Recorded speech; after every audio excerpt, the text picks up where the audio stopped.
Hello everybody and welcome to the Week in Review, where we take an unscripted look at all the big bits of news from the week that was. There was quite a bit of news this week because a number of companies wanted to get out ahead of the E3 rush and get their news out when there wasn't so much to compete with. One of the most interesting ones, and the first topic for this week, is Playdate. Now, you may or may not have heard of Playdate, but it is this kind of micro indie console that is very specifically designed to be an indie console. Its most distinguishing feature is it's got a little crank as a controller option, and all of its games will use this little crank. It's a very quirky, very charming, very indie-spirited little video game console, and it will go live for pre-orders in June. In June, you'll be able to pre-order this, and it will come with 24 games that will be released 2 a week over 12 weeks in a season pass. But perhaps the most interesting bit of news that they announced was that they're also going to have this software called Playdate Pulp. Now, Playdate Pulp will debut this year as well, so the console will be out, and then Playdate Pulp will not be far behind. And using that, you'll be able to jump onto a browser and design and create games for yourself, which you can then immediately upload to your handheld and play. And apparently it's going to be very easy to use. It's designed to be very creator friendly rather than a programmer's delight. And while this console is very low powered and it's not designed to run, battlefields or anything like that, it is going to be this really quirky, creative, different way of playing games. And that's the kind of console I like to see. I want to see more of this experimental stuff that expands the boundaries of what video games can do and gives people these kinds of little artsy creative experiences to enjoy. If they can also make them for the console, then so much the better. Very big fan of this Playdate and how it's shaping up. I am definitely going to be getting one.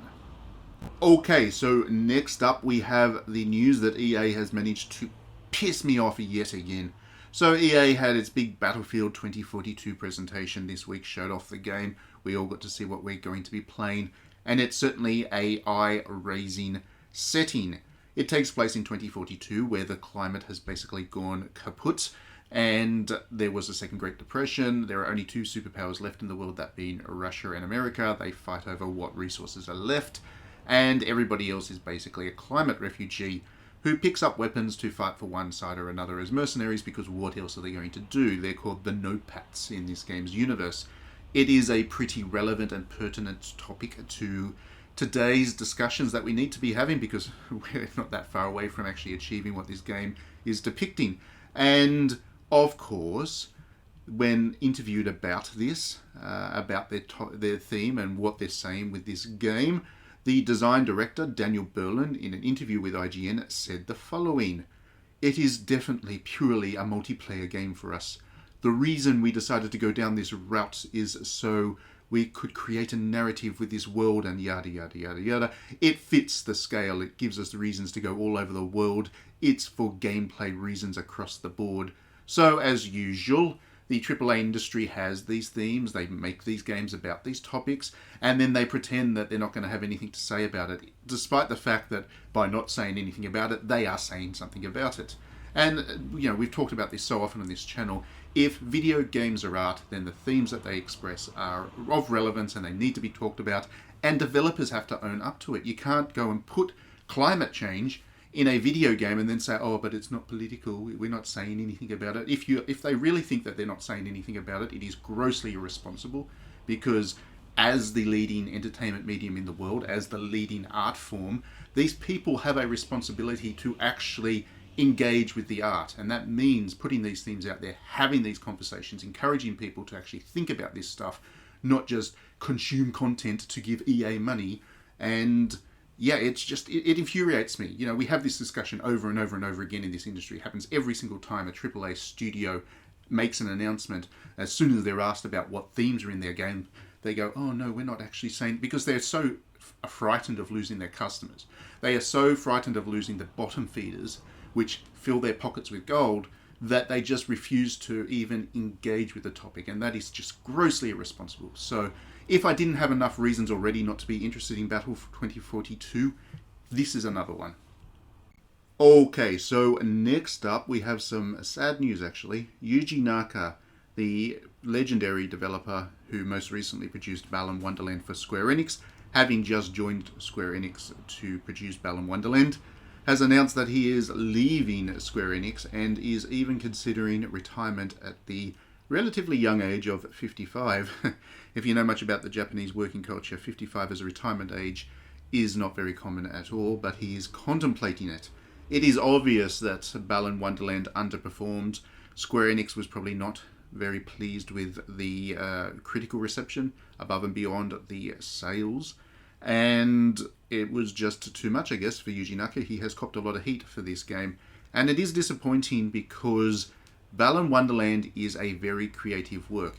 You may not like it, and a lot of people did not like it at all, and that is fair enough. I'm certainly not suggesting you have to like a game that was so polarizing, but it was a creative work. It was very distinctive. It was original. It was its own thing. It was trying to do things differently, and perhaps the chips didn't fall as they wanted to. Perhaps the game did not turn out the way that it was envisioned, but it was certainly an original, creative, and artistic work. That's what I'm saying here. This is exactly what happens in other art forms, that creators go out there and sometimes have duds. And the video game industry is sort of unique in how intolerant it is of those duds. It is partly because it is big business. Square Enix would have lost a lot of money on Balan Wonderland. So from the business side of things, they were rightfully, annoyed with this project. And Yuji Naka probably did feel like he let everybody down. And that is the business side of things. But on the creative side of things, if you look at literature, if you look at film, if you look at music or whatever, there is an inbuilt tolerance towards having a dud if it is a creative work, as long as you pick yourself back up and the next project pleases your fans or whatever, then that's great. But being experimental is kind of baked into the creative process, except in video games where there is no tolerance of a mistake. So unfortunately, Yuji Naka is a casualty of this intolerance of creativity in the video game industry, because in the arts, if you're going to be creative, sometimes it's not going to work. That is just the nature of it. You can't have hits 100% of the time. And if this industry was a little bit more forgiving of that, I think the industry would be a bit better off for it. Okay, so we don't usually talk about individual games in this weekly segment because we only do 5 news bits, and if we were to talk about individual games, that would be all we did. But this one is of such a massive profile that I think it is worth talking about anyway. Elden Ring. The developers and publisher has announced the release date of it. It will come out on January 21, 2022. And of course, this is the game by Mr. Dark Souls himself, with the assistance of George R.R. Martin of Game of Thrones fame, to help with the narrative and kind of the story experience within that thing. And we saw a very chunky trailer which showed off a lot of gameplay, and it looks exactly like Dark Souls, which is not a bad thing by any means. I know Dark Souls has its fair share of people who can't stand it, but as somebody who does like Dark Souls, there is an aesthetic to those games which just can't be copied. There's plenty of developers that have tried to do a Dark Souls-like game, but they haven't managed to capture that unique kind of melancholic gothic horror with some intense action. It's, if you think about it, it's quite difficult to capture the melancholy of the gothic with the kind of action focus that these games have and somehow mesh them together in a way that works. But Dark Souls certainly did so. And Elden Ring looks like it is just scaling that up. Obviously, because it is an current gen now exclusive, it will have significantly higher production values than Dark Souls. But on top of that, it seems like it has some really neat features like horseback riding and fighting for the first time, so you can joust. You can joust in Elden Ring, which is pretty neat. And other than that, it just seems to use the power of these consoles to deepen the melancholy further. This thing has such a powerful aesthetic to it that I'm immediately keen. I wasn't that interested in it, to be honest. Sekiro didn't really do much for me, and because of that, I've kind of fallen off with From Software a little bit. And on top of that, George R.R. Martin doesn't do that much for me. I quite enjoy Game of Thrones, but only enjoy it. I don't think it is a masterpiece by any means. So his involvement with the project didn't really appeal to me. But now, having seen this trailer, I'm definitely on board with it. And finally, this week, just for a bit of fun, since I got a little bit ranty about EA there earlier, I want to talk about Hatsune Miku. If you are a fan of Hatsune Miku, then no doubt you saw this news make the social media rounds this week. But over in Ireland, some school kids got a very interesting little test that had a passage about Hatsune Miku that they needed to read and respond to as part of their test. I don't know where you are in the world as you watch this, but if you are in an English-speaking country, then you're probably used to these kinds of exams at school level, where they give you a little passage from a book and then ask you a couple of questions about how you've read and analysed it, so that they can check your reading and analytical skills. And in this case, they've decided to use a passage from a article about Miku, which is wonderful. The article is fairly standard stuff as far as Miku's concerned. It's talking about whether Miku implies the end of music as we know it. In other words, is she going to change the way that music works and functions within our society, and so on and so forth.